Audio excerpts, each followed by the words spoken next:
Yeah. I know. I usually don't talk about movies on SongPsych. It's not called dumb shit movie psych after all. It's called SongPsych. We talk about songs. But I just had to make a video about this movie because I've never had such a visceral reaction to something before, but not in a good way. You would think that that's like a good sign. No, this movie sucks. Like, this movie genuinely sucks. Spoiler alert, I hate this movie. Keep in mind, I'm a bad thing connoisseur. I consume things that are technically really bad, but find a lot of enjoyment in them. The Room, one of my favorite movies. I know all of the words to Everyday Bro by Jake Paul. All of them.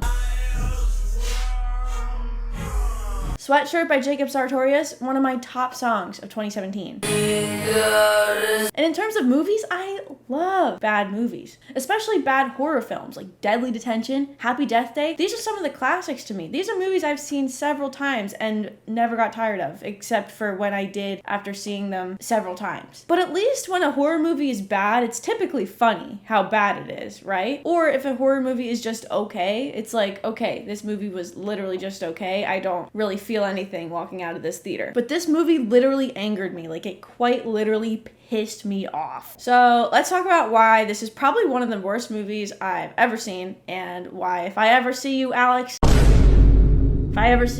in public, fight. I didn't mean that. There will be spoilers in this. Spoiler alert, I'm gonna spoil some of the movie. But if you haven't seen the movie, honestly, I would genuinely recommend watching this before you do, because there are some things about the movie I wish I was kind of prepared for before going in blind. But before I get into why this movie is horrible, it's actually not all that bad. Well, yes, it is. But let's talk about the good things. Jesse Buckley did an incredible job. Rory Kinnear also did a really good job, considering he had to play almost all of the men in this movie. Yeah, he was definitely good at acting like a creep. But yeah, Jessie did the absolute best she could with the script she was given. And although I despise the director, I think he did a shit job at writing this movie. I think he did an incredible job at directing this movie. I mean, the acting was really good, and you can only get such stellar performances out of people if you're a good director. You know, it doesn't matter how good of an actor you are. If you have a shit director, it wouldn't be this good. So I'll give him that. The film was shot beautifully. I mean, the cinematography was undeniably really good. The composition of the nature shots in the beginning was awesome, especially the tunnel scene, how it kind of looked like she was getting swallowed by the darkness when she stepped farther and farther into the tunnel. I thought that was pretty dope. Definitely did a good job at making this film feel creepy through the cinematography as well. Like, the first time that the naked guy is in the yard watching Harper, that was nice. This plays into the directing being good too, but like, this scene specifically is good at sort of building suspense while Harper's like has no idea that this guy's in the yard, but we, the audience, know the guy's in the yard, and she just keeps missing him just by the slightest bit, and they show it really well through the cinematography and through the direction. Sure, I'll give you that. The lighting is fine. It's really good at some point, but sometimes it's fine. Like the bar scene, lighting's fine. The soundtrack is good. She's doing the whole acapella thing in the tunnel. That's cool how they use that as like a leitmotif throughout the rest of the film. It's like good.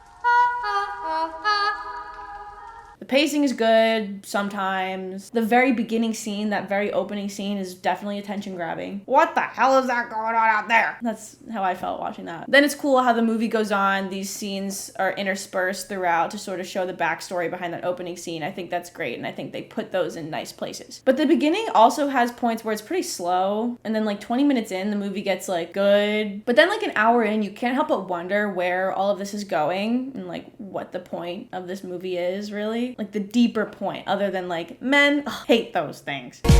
So yeah, those are the good things about the movie. I'll give you that. The movie's not god-awful in every single aspect. There's good things about it. You know what else is good? These rugs. Hold on. Can I just give a quick shout out to this rug? And hello. Check out this one. What?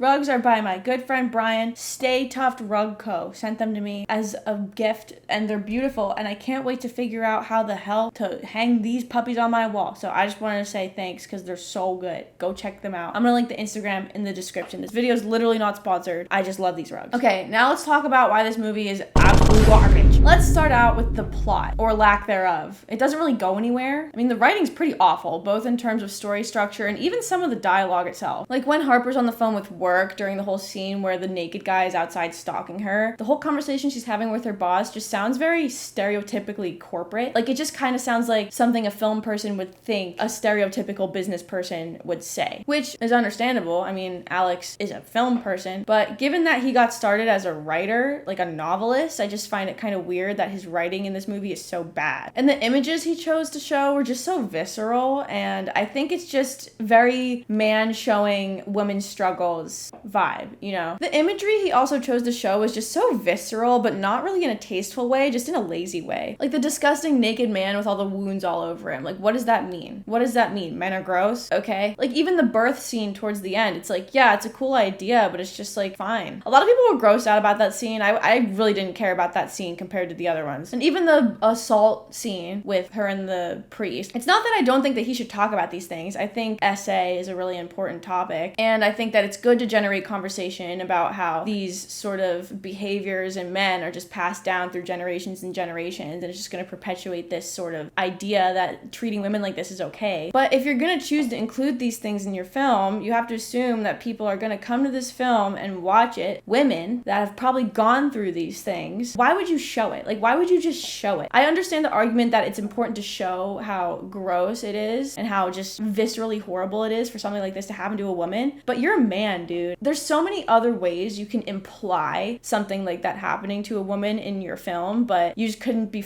to come up with a more creative way to show it than to just show it, which is not only lazy, but it's just dangerous. Like, that's just such an insanely triggering scene to put in there. You didn't think for 1 second, oh, I'm gonna tell a story about misogyny and I'm gonna write it all by myself because I, Alex, am one of the nice guys. And in an interview, Alex said that Jesse was so involved in the process of sculpting the script and consulting him on it. But if that's really the case, why the doesn't she have a credit for writing the script? Why doesn't she have a producing credit if she helped so much? If she was so involved in this process? Why is the script credited to just Alex? Either she wasn't actually that involved and you just feel guilty after because people are coming after you for telling the story about men abusing women without involving any women in the process, or she was really that involved and you just couldn't be bothered to give her the credit she deserves. Which one is it? Because neither of them are necessarily favorable. And the main character is written to go nowhere. She doesn't feel empowered. She doesn't deal with her trauma in an effective way. This movie follows Harper's journey for overcoming this really serious relationship trauma, but she never overcomes the trauma. She never feels empowered. She never learns anything. She never really deals with it. And her decisions make no sense sometimes, which I know is not necessarily exclusive to the men film. I know that's a trope in horror movies, and it's almost like a joke for the characters to make dumb decisions for the sake of, ooh, something scary and bad happening to them. Like when she almost gets murdered for what, the third time, and then drives out of the house, but then the landlord is right there and then she runs him over. She stops the car and then just walks up to the car, opens the door and yanks her out. Really? You think she would just stop after almost getting murdered by a bunch of men that look exactly like the landlord? And that she wouldn't lock her car doors when he just gets on up and walks up to the car? Like, what? Like, go, like, drive, like, go. And then after that, she somehow develops superhuman speed and is able to outrun this car that is chasing her into the house. Like, this dude just got run over and is